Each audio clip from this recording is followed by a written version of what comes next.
Peter's mother gets a phone call, and his friend called.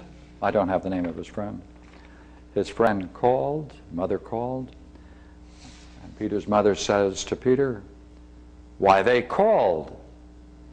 They want to take you with them for a drive to the country."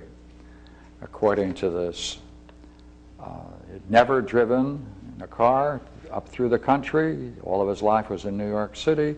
Never got into a car. This is the first experience in a car and going out into the country. So, what does Peter do? He says, "No."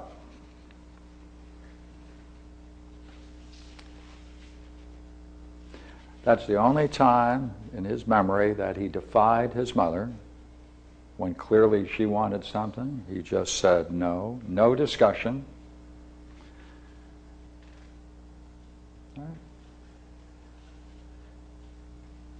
That ends the relationship. He never goes back and talks to the friend. He ends the relationship with his friend. Doesn't resume it in any way.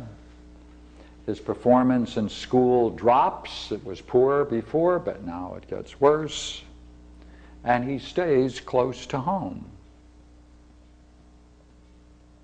He spent much more time out on the streets after this for some curious reason. He recognizes, this was only because of our talk, he recognized that there was more time after this spent at home.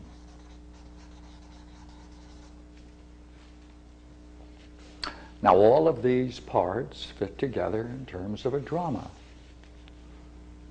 Now, Peter has to walk away and understand what's going on. Right? Peter today doesn't understand why he ended the relationship.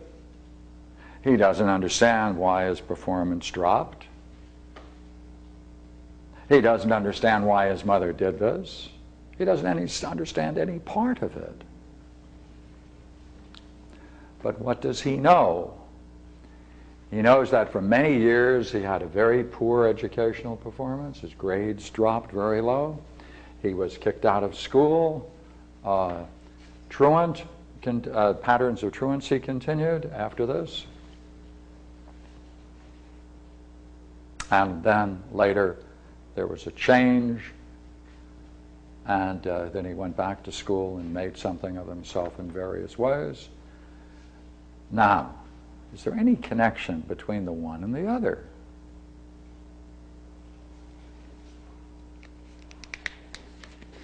According to our friend Peter,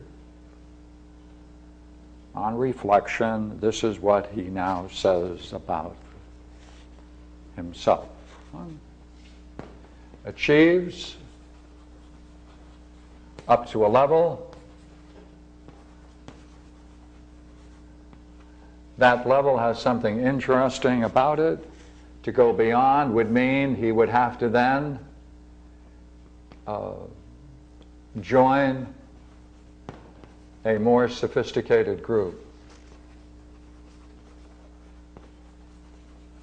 Knowledgeable group.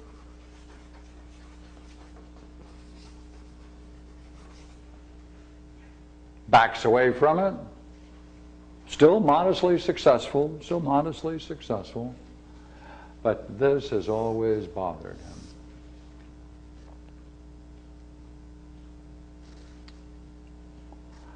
He adds to it. On one level, there's no need for him to join this group. On another level, there is. So this is ambivalent.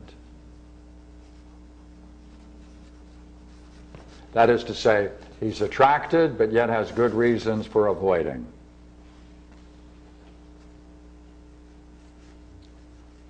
So then, what can we say about this? Is it possible that he came to certain conclusions about this? And is it possible we can now go into the dream and see what his dream master is sending him? He's sending him a message. would you agree from this story, and what's most interesting to me personally about the dream is I'm always amazed by this. If our understanding is in fact relevant, then there is an ethic to the story. It presupposes an ethic. That is, that he should report this story to his editor. Even though here he realizes, ambivalent, that he should report it to the editor, but yet recognizes this is President Johnson, Lyndon Johnson, and therefore he wants to do his duty, so he stays and cancels out the story. Now, the next thing I enjoy about this story, right, it has an ethic, and two, it has a curious role for implications. If he were to violate this request by the president and send the material to the editor, undoubtedly it would be published, major. Would that mean he would then be part of a more sophisticated, knowledgeable group? Would he then gain access to the kind of a story that would make him more of a journalist than a newspaper reporter? Can we say that if there were a fifth stage to this, and if he changed his mind, would that elevate him?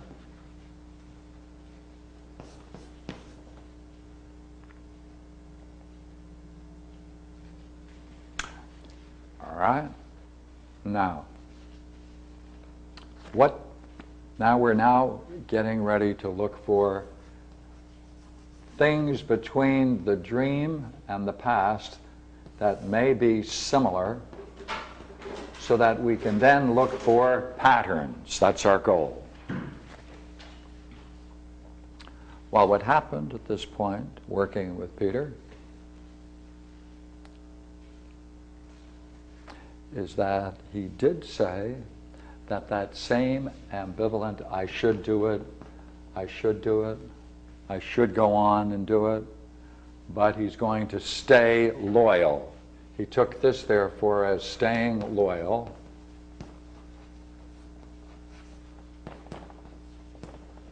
Staying loyal. Staying, as it were, home.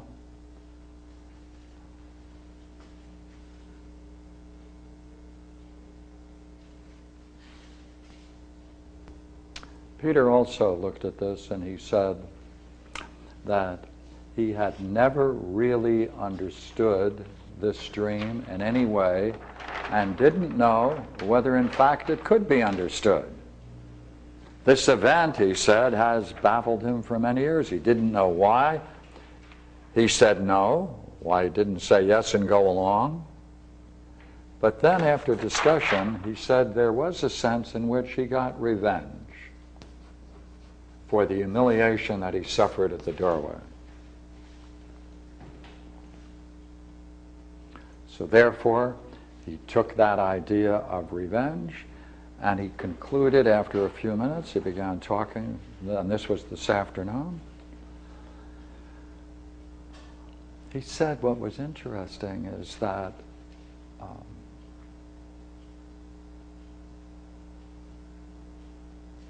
he said no, he would not report the story. He'll go along with the president. That is to say, he would be saying no to his career, to his editor, and that would keep him functioning on a lower level. That's equally true in the dream. So we then explored, if that's the case, it's such a sparse dream, there are only 4 things in one.